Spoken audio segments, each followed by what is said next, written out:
We got William Buford pulling up to the show right now. How you doing, Willie B? Come on in here. Number 3 all-time leading scorer in Ohio State basketball history, and the man who probably got a workout from some kids in there just briefly, but he still is the man. William Buford, welcome. Thank you. How you guys doing? We're doing great. It's great to have you, and it kind of would go down memory lane and everything, but I do want to ask you a little bit about like where you are in your situation. Are you playing TBT this year? No, sir. I will not be playing TBT this year. I'm going to leave that to the young guys. Are you officially retired from competitive big-time basketball? Absolutely. Oh, my goodness. I can hear the coach in him already. Yes, sir. Yes, sir. The bones was getting old on me, so it was time to give it up. But you're around the gym a lot, and you were around this team a lot last year. I think you even went on the trip to L.A., right? Yes, sir. Yes, so you sir. went to UCLA and USC.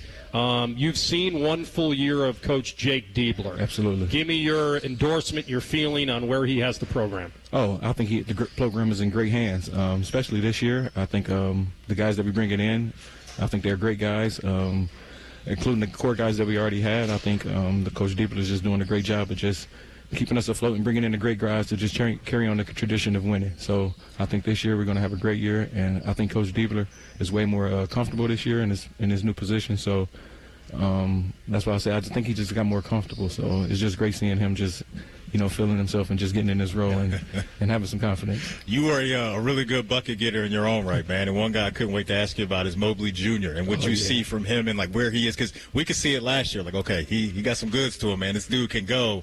And now he gets off season to really get right. Talk about his game from your perspective and what you've seen from him and where you think he can go. I love Juni. The sky's the limit. And he's a gym rat. Every time I come in here, even in the mornings or the evenings, I see Juni in here working. Yeah. So it's always great to see him in here. And that jumper is just automatic. Offense is automatic. So I think the sky's the limit for him, and I think he's going to do great things this year. Where do you want to see his game go? Because he was known as a sniper, right? And just talk about that development, maybe putting the ball on the ground and getting to 3 levels and just doing all those things that it takes to be at a high level. Like, where can he go, and do you think he can get that done? Absolutely. Yeah. Everything that he's quote unquote lacking, he can fix with no problem. But as far as you said, I think that just as far as him just staying in the gym and just keep working, I think him getting down here and creating for others, I think that'll separate his game and just take him to the next level.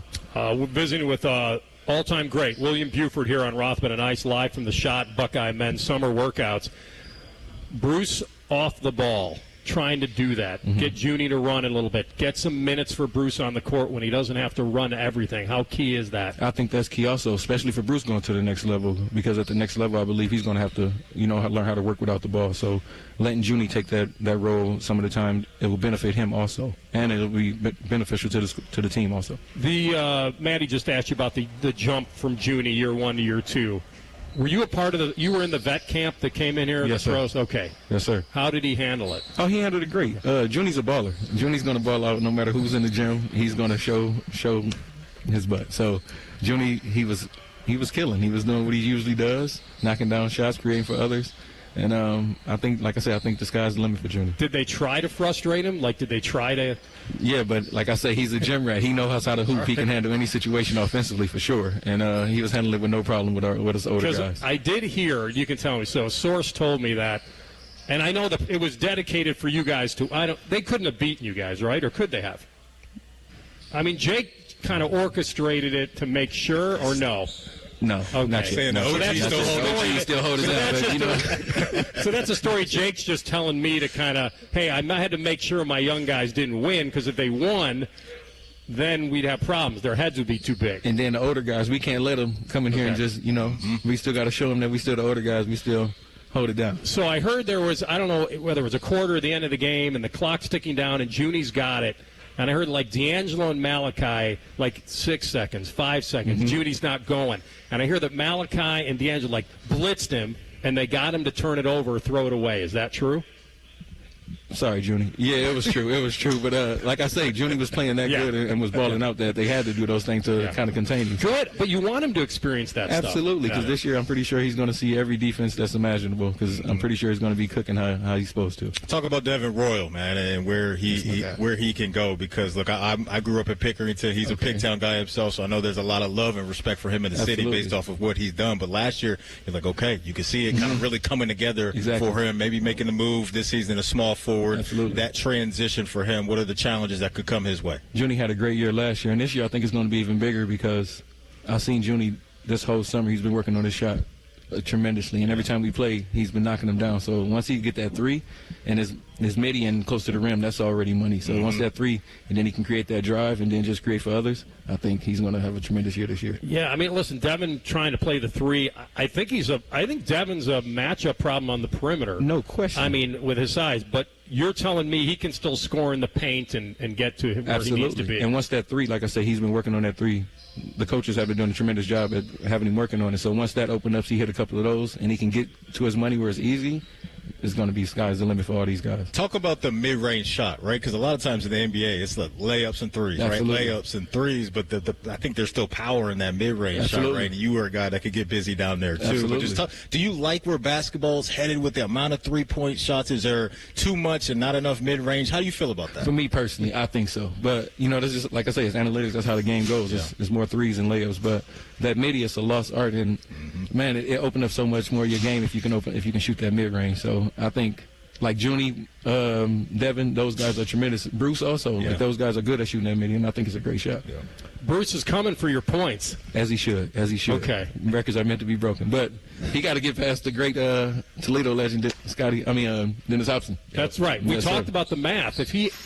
If everything goes, I totally put pressure on Will. I was like, all right, first of all, you got to get to the tournament because I think they're going to need more than 31 games for him to get it. I do. I think they're going to. I will put everything if they're going to the tournament this year. I believe in this team. They're really good. The core of the team is great. Mm-hmm. Did he add the vets to bring this maturity to another level? It feels like that to me. He absolutely did. These guys, and they're great guys on top of that. Tilly, absolutely. Noel. Great. Yeah. Great. Bynum, all these guys. Cubs, they're great guys. They play hard, and they play the right way.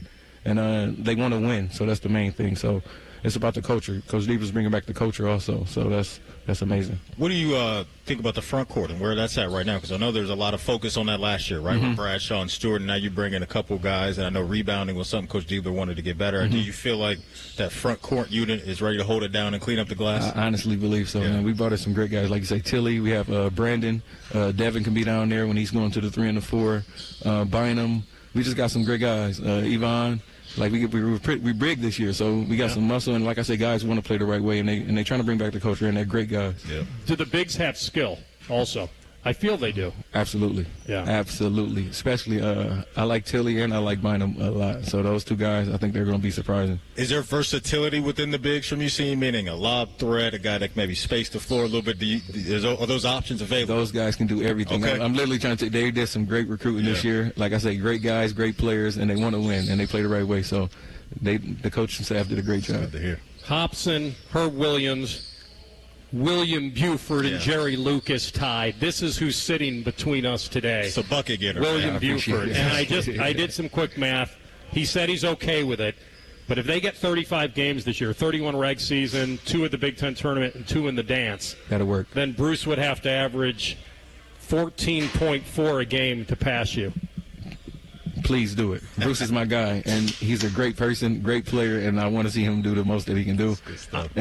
I'm thrilled you're around the program as much as you are. It feels like you really like this, the coaching aspect of it, the analyzing the play. I can see it in your face when you talk about these guys. Yeah, absolutely. I really have love for the program and for these guys that be around. I mean, I'm always around, so I'm kind of like their OG, so to speak. So, it's pretty good being around the guys. I communicate with them well. And the knee's good? Yeah, the knee is perfectly fine. Okay. Yeah. You were rehabbing one last year?